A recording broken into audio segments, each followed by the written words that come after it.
In the long river of human thought, every important ideological school is like a shining lighthouse, guiding the development of civilization.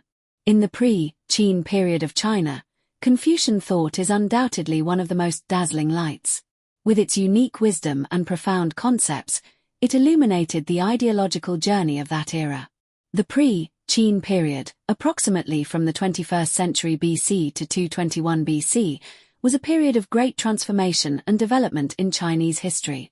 The enfeoffment system and patriarchal clan system of the Western Zhou dynasty gradually disintegrated during the Eastern Zhou dynasty. The vassal states were in a state of separatist warfare, and social order was in chaos. However, this also created conditions for the activation of thoughts. Cultural and academic knowledge began to spread downward, and the literati class emerged. They put forward their own political propositions and ideological doctrines, forming a prosperous situation of 100 schools of thought contending. Against this backdrop, Confucian thought came into being. The origin of Confucian thought can be traced back to the ritual music culture of the Western Zhou dynasty. The Duke of Zhou established a complete set of etiquette systems and moral norms, which became an important source of Confucian thought.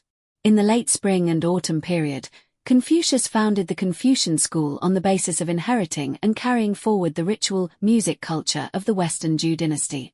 Confucius, named Qiu and styled Zhongni, was born in 551 BC in Zhou, the state of Lu. He was born into an aristocratic family, but his family had declined when he was young. Despite the hardships of life, Confucius was diligent in learning and had a strong interest in ancient culture. In his early years, he held some official positions and tried to promote his political propositions. However, due to differences in ideas with the rulers, he finally resigned and traveled around the states. During his 14-year journey, Confucius gave lectures everywhere and spread his thoughts. He advocated benevolence and rights, emphasizing personal moral cultivation and the maintenance of social order. He broke the educational monopoly of learning in the government at that time, initiated the trend of private teaching, and widely recruited disciples. It is said that he had 3,000 disciples, among whom 72 were outstanding. In his later years, Confucius returned to the state of Lu and was committed to sorting out ancient documents. He revised the Book of Songs, the Book of History, the Book of Rites, the Book of Music, the Book of Changes, and the Spring and Autumn Annals. These classics became important bases for later Confucian doctrines. Confucius passed away in 479 BC, but his thoughts were like a seed, taking root and thriving on the land of China. After Confucius, Confucian thought was further developed by Mencius and Xuanzi. Mencius, named Ku and styled Ziyu, was from Zhou state during the Warring States period. He lived in an era of hegemony among the vassal states and frequent wars and witnessed the sufferings of the people. Mencius inherited Confucius' thought of benevolence and developed it into the theory of benevolent governance. He advocated that rulers should take the people as the foundation and put forward the view that the people are the most important, the state comes second, and the monarch is the least important.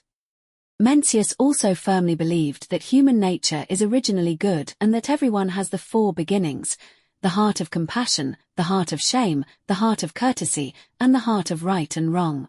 Through acquired education and cultivation, these good beginnings can be carried forward. Mencius traveled around the states all his life, promoting his political propositions to the monarchs of various states, but he was not reused.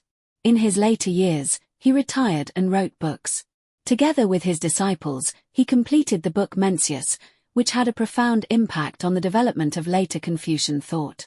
Xuanzi, named Kuang and styled Qing, was from Zhou state in the late Warring States period.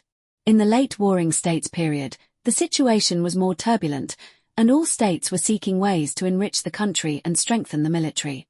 Xuanzi critically inherited Confucian thought and at the same time absorbed the viewpoints of other schools such as the legalists and the Taoists, forming his own unique ideological system.